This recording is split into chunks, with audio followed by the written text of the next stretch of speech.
मंजिल आपकी, राह हमारी। मैं स्टडी द विजन आजमगढ़ से आपके बीच में पुनः संस्कृत की एक अगली क्लास लेकर उपस्थित हूँ।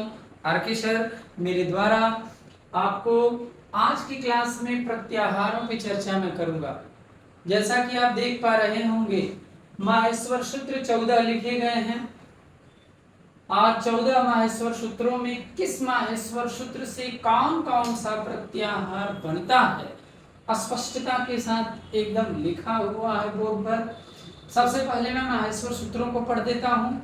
ऐ उड़ रिलरिक एओ अंग ऐ औ च हयवरट लड इयम अंगड़नम झब इय घड़धस जब घड़धस खफ छट थ चट तव कपय शशर और हल। ये 14 माहेश्वर सूत्र आपके समक्ष लिखे गए हैं और प्रत्येक माहेश्वर सूत्र से कौन कौन सा प्रत्याहार बन रहा है। व्याकरण में जो माहेश्वर सूत्र है, उन माहेश्वर सूत्रों से बनने वाले प्रत्याहारों की संख्या 42 है।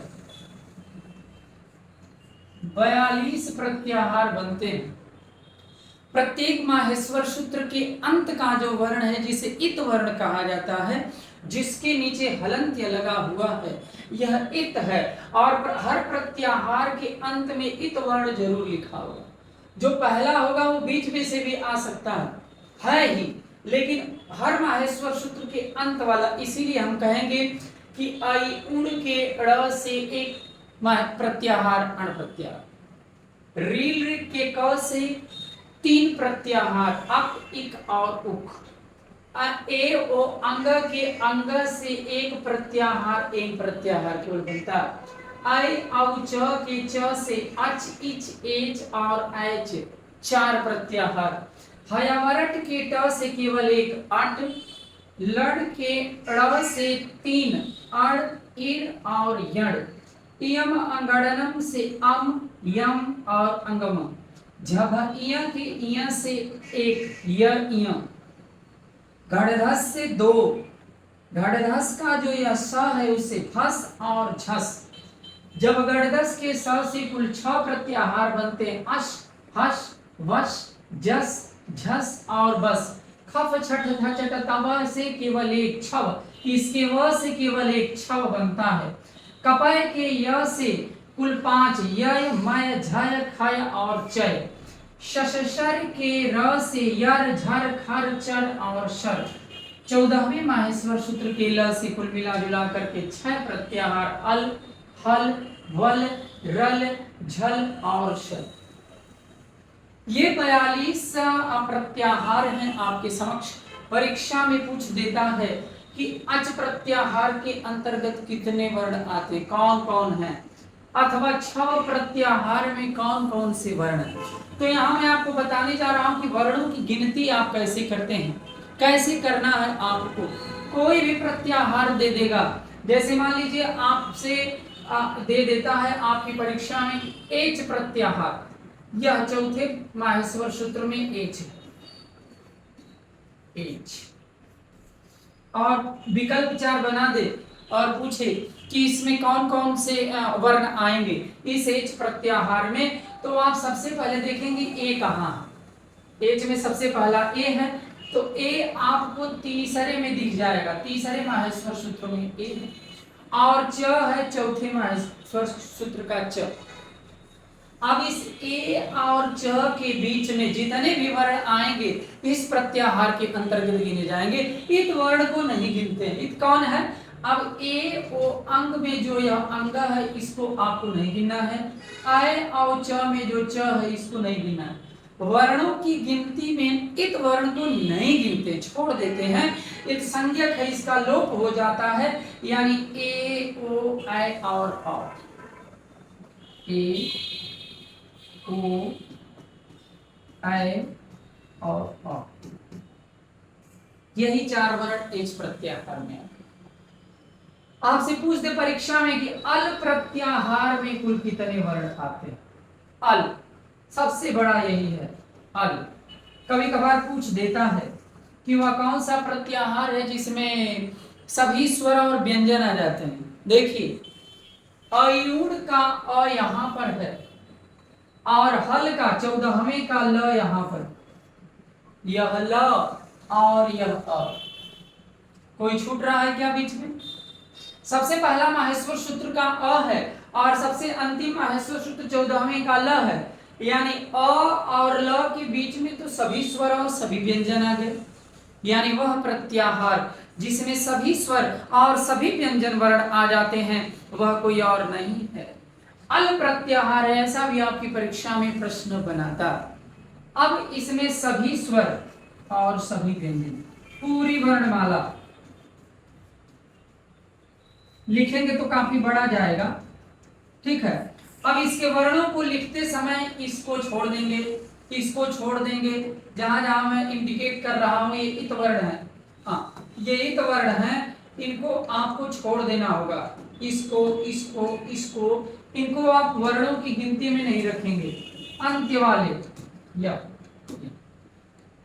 इनको छोड़ करके जब आप लिखेंगे तो 9 स्वर और 33 मूल व्यंजन अल प्रत्याहार में आ जाते हैं। एक प्रत्याहार काफी पॉपुलर है, यड़ प्रत्याहार। देखिए यहां यह कुछ प्रत्याहारों पर मैं चर्चा कर दे रहा हूं। यड़ प्रत्याहार अंतस्थ हमारे आ जाते हैं। यह कहां है? यहां पर आपको यह दिख रहा है यह, और र कहां है? यहां। अब इसको नहीं गिनेंगे, ट को, इस र को नहीं गिनेंगे, य व र और ल, इसमें कौन कौन आ गए? य व र ल, यही तो अंतस्थ है, यही तो अंतस्थ व्यंजन है। य व र ल किस यड़ प्रत्याहार के अंतर्गत आ गए। तो परीक्षा में पूछ देता है कि यड़ प्रत्याहार के अंतर्गत किस तरह के वर्ण आते हैं, विकल्प देगा स्पर्श व्यंजन, अंतस्थ व्यंजन, ऊष्म व्यंजन, स्वर, ऐसा भी बना सकता है आपसे। तो अंतस्थ व्यंजन यड़ प्रत्याहार के अंतर्गत आते हैं। इसके अलावा प्रत्याहारों की अगर मैं चर्चा करूं तो प्रत्याहार में एक और प्रत्याहार, दो 1 2 3 पर हम चर्चा करते हैं। एक प्रत्याहार है शल। शल सल प्रत्याहार के अंतर्गत कौन कौन से वर्ण आते हैं? शल कहां दिखा? देखेंगे, इसमें चेक करेंगे आप, शल कहां है? शल यहां, ये देख रहे हैं सबसे लास्ट में शल है। अब ये ऋतु लशा नाम दंत, ऋतु लशा नाम दंत में छोटा इचु यशा नाम तालु, इसको कौन सा सा बोलते हैं? तालवेश। और ल यहां पर है, इस ल को आपको गिनना नहीं है, इस र को आपको गिनना नहीं है, यानी श श श और ह, कौन? तीनों स, और एक कौन बचा? ह। ये कैसे व्यंजन है? बताया गया था, ऊष्म व्यंजन। शल प्रत्याहार के अंतर्गत ऊष्म व्यंजन आ जाते हैं। अब अच की बात कर लेते हैं। अच प्रत्याहार पिछले क्लास में हमने चर्चा किया था, हल प्रत्याहार की चर्चा हमने किया था। अच अ यहाँ है, च यहाँ है, इनके बीच में जितना आएगा सभी स्वर, 9 स्वर।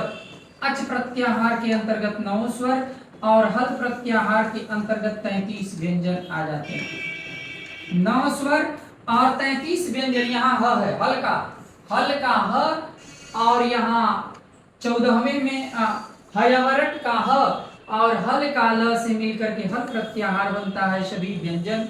और अच में सभी स्वर। पूछ देगा आपसे परीक्षा में कि वह कौन सा प्रत्याहार है जिसमें सभी व्यंजन वर्ण आ जाते हैं? हल। वह कौन सा प्रत्याहार है जिसमें सभी अच स्वर आ जाते हैं? अच। सभी अंतस्थ किसमें आते हैं? शल। अंतस्थ किसमें आते हैं? यड़। ऊष्म किसमें आते हैं? शल। ऐसा आपको जवाब देना होगा। और पूरे के पूरे प्रत्याहार 42, व्याकरण के माहेश्वर सूत्र से 42 प्रत्याहार। कुछ विद्वान र और इयम को भी बांधते हैं, इसमें र और ल, इसमें इयम अंग ड़ और ल, ये वर्ण आ जाते हैं प्रासंगिक तौर पर। जैसे आपसे केवल परीक्षा में पूछे प्रत्याहारों की संख्या कितनी है तो आपको 42 जवाब देना होगा। लेकिन महर्षि पाणिनि के अतिरिक्त जो व्याकरण शास्त्र में इन्होंने प्रत्याहार माहेश्वर सूत्र 14 दिए हैं, इनसे तो 42 उन्होंने बताया है। उनके अतिरिक्त कुछ विद्वान इस र और इस इयम को भी बताते हैं। तो अगर परीक्षा में आपसे पूछे कि प्रासंगिक तौर पर प्रत्याहारों की संख्या कितनी होती है, तब आपको 42 नहीं बल्कि 43 या 44 वाले पर जवाब देना होगा। तब वहां पे प्रासंगिक, यानी वो पूछना चाह रहा है कि जो और अतिरिक्त कुछ विद्वान मानते हैं उसके अनुसार विकल्प में 43 या 44 में से जो भी आपको दिखे उसको आप टिक कर दीजिएगा, सही हो जाएगा। पिछली परीक्षा में जो रद्द हुई थी यूपी टेक की, जो नवंबर में जो परीक्षा रद्द हो गया था, पेपर लीक हो गया था, उसमें कुछ ऐसा पूछा था कि कौन सा प्रत्याहार नहीं है, और विकल्प बनाया था, ल बना दिया था, र बना दिया था, और दो मान लीजिए हल वल जो भी रही हो ऐसे बना दिया था। समस्या यह थी कि ये दोनों हैं। अब इस ल और र में समस्या उत्पन्न हो गई, क्योंकि ल और र तो बताया बहुत से लोगों को नहीं जानकारी होती है। तो यहाँ पर ल नाम का कोई प्रत्याहार नहीं है, यह र प्रत्याहारों में है। कुछ विद्वान र और इयम को भी मानते हैं। तो यहाँ पर जवाब नहीं वाला अगर देना होगा तो ल नहीं है ऐसा देना था, चूंकि वह परीक्षा रद्द हो गई या जो उसके बाद हुई थी, जनवरी में जो हुई थी उसमें संभवतः दिया था, मैं पिछले टेप में आया हुआ था। तो कभी कभार पूछ देता। हाँ, एक ट्रिक आपको बता दूं, अगर आपसे पूछे कि किसी भी प्रत्याहार के अंतर्गत अगर पूछे कि कौन सा वर्ण आता है, कौन कौन से वर्ण हैं, यदि आपको माहेश्वर सूत्र याद है तो वर्णों को याद करने की जरूरत नहीं। कैसे? जैसे मान लीजिए आपसे पूछ दिया छह प्रत्याहार के अंतर्गत कौन से वर्ण आते हैं, विकल्प आपके सामने दिया है। यदि आपको खफ छठ थ चट तव याद है, वर्ण याद करने की जरूरत नहीं है, तो यहाँ जैसे ही आपको छ दिखेगा यहां से उठाइएगा, छ थ थ च ट त, यह वाला विकल्प जो रहेगा उसी को सही कर दीजिएगा। यानी माहेश्वर सूत्र यदि आपको याद है, प्रत्याहार के अंतर्गत के वर्णों को आप उसमें से निकाल करके लिख सकते। हाँ, यदि यह पूछ देता है कि निम्नलिखित में से कौन सा प्रत्याहार नहीं है अथवा है, तो समस्या उत्पन्न होगी, और उस परिस्थिति में आपको एक बार संज्ञान में होना चाहिए कि 42 प्रत्याहार कौन कौन से, उनके नामों को स्मरण करना होगा। क्योंकि नहीं है अथवा है जब पूछेगा तो स्पष्टता के साथ तैयारी होनी चाहिए। इतना कि कौन है कौन नहीं है इसको संज्ञान में रखना होगा। वर्णों को आप माहेश्वर सूत्र से निकाल लेंगे। ये तो प्रत्याहारों की चर्चा रही, लेकिन जरा हम प्रत्याहार विधायक सूत्र और प्रत्याहार शब्द कैसे बना है इनको हम बताते हैं, इन पर चर्चा करते हैं, फिर प्रत्याहारों वाली टॉपिक आपकी समाप्त हो जाएगी। सबसे पहले प्रत्याहार बना कैसे है। प्रति और आंग दो उपसर्ग हैं, रे धातु है और घञ प्रत्यय। प्रत्याहार में यदि आपसे पूछ दे कि कौन कौन से उपसर्ग हैं, तो प्रति और आंग दो उपसर्ग हैं, रे धातु है, घञ प्रत्यय, ऐसा बताना हो। प्रति और आंग का अंग नहीं जुड़ता, एक संज्ञक है, लोप हो जाता है। यण संधि का नियम होता है कि ह्रस्व अथवा दीर्घ ई के बाद कोई भिन्न स्वर आए तो ई किस में बदल जाएगा, य में बदल जाएगा। यानी प्रति में क्या है, प्रति में ई है और सामने आ है, ई किस में बदलेगा, य में, और य में आ की मात्रा जुड़ेगी तो क्या होगा, या हो जाएगा। और यहाँ तो आधा तो हो गया, जब अर्धमात्रिक होते हैं व्यंजन, जब ई य में बदल गया तो त हो गया आधा, और प्र को लिख देंगे प्रत्यय। किसी धातु में जब घञ प्रत्यय जुड़ता है तो यह आ में बदल जाता है, और आ में बदल करके उस धातु के पहले वाले वर्ण में जुड़ता है और हा हो जाएगा, री र में बदलेगा, क्या हो जाएगा, प्रत्याहार शब्द बना है। इस प्रकार से घञ प्रत्यय की सबसे बड़ी खासियत है कि अब धातुओं के साथ जब जुड़ता है तो यह आ में बदल जाता है, और यह आ उस धातु के पहले वाले वर्ण में, जैसे पठ है तो प में आके जुड़ेगा पा और ठ, पाठ, ऐसे करके पाठ में। वद धातु है, वद में जब घञ प्रत्यय जुड़ेगा तो इसका आ जो घञ आ में बदलेगा वो में आकर जुड़ेगा तो क्या हो जाएगा, वाद हो जाएगा। उसी प्रकार ह्री में जब जुड़ा है तो यह आकर के हार बन गया है, और प्रत्यय कैसे बना इसको तो मैंने बताया है। तो यदि प्रत्याहार में आपसे पूछ दे कि कौन सा उपसर्ग है, तो प्रति और आंग उपसर्ग है, रे धातु है, घञ प्रत्यय है। ये तो रहा प्रत्याहार शब्द की चर्चा। अब एक बहुत इंपॉर्टेंट बातें प्रत्याहारों के संबंध में है। परीक्षा में पूछ देता है कि प्रत्याहार विधायक सूत्र कौन सा है। प्रत्याहार को विधान करने वाला सूत्र, चूंकि महर्षि पाणिनि ने अष्टाध्यायी में सूत्र लिखा है और सूत्रों को ही हम लोग पढ़ रहे हैं, इसका मतलब अष्टाध्यायी पढ़ रहे हैं। सूत्र पढ़ रहे हैं इसका मतलब अष्टाध्यायी को आप पढ़ रहे हो। और प्रत्याहार विधायक सूत्र होता है आदि रंतेन संहिता, यह सूत्र है। प्रत्याहार विधायक सूत्र है आदि रंतेन संहिता। इसकी भी व्याख्या सुन लीजिए। आदि का मतलब है प्रथम, रंतेन से अंतेन का मतलब अंत, और संहिता का मतलब साथ साथ। यानी आदि वर्ण यानी प्रथम वर्ण, और अंतेन का मतलब अंत वर्ण, और उसके बीच में जितने भी आ जाएंगे उसी को साथ साथ लेके चलने का काम प्रत्याहार करता है। समझने के लिए अ आदि वर्ण है और ड़ अंत्य वर्ण है। यदि अण प्रत्याहार में आपसे पूछेगा तो क्या हो जाएगा, अ ई उ, यह तीन वर्ण आपके इसमें आ जाएंगे। अयु यानी अण प्रत्याहार के अपने साथ अ और ड़ किन किन को साथ साथ लेके चला, इसमें अ ई उ तीन वर्ण है। ठीक है, ड़ को नहीं गिनते, अंतिम को इत संज्ञक होता है। प्रत्याहार के निर्माण में जब रहेगा तो अंत वाला ही रहेगा, इत वाला ही होता है। इतनी सी बातें आदि रंतेन से परीक्षा में पूछ देगा। निम्नलिखित विकल्पों में से प्रत्याहार विधायक सूत्र है, विकल्प दे देगा वृद्धिरादेश अदेय गुण आदि रंतेन संहिता इको यणचि ऐसे दे देगा।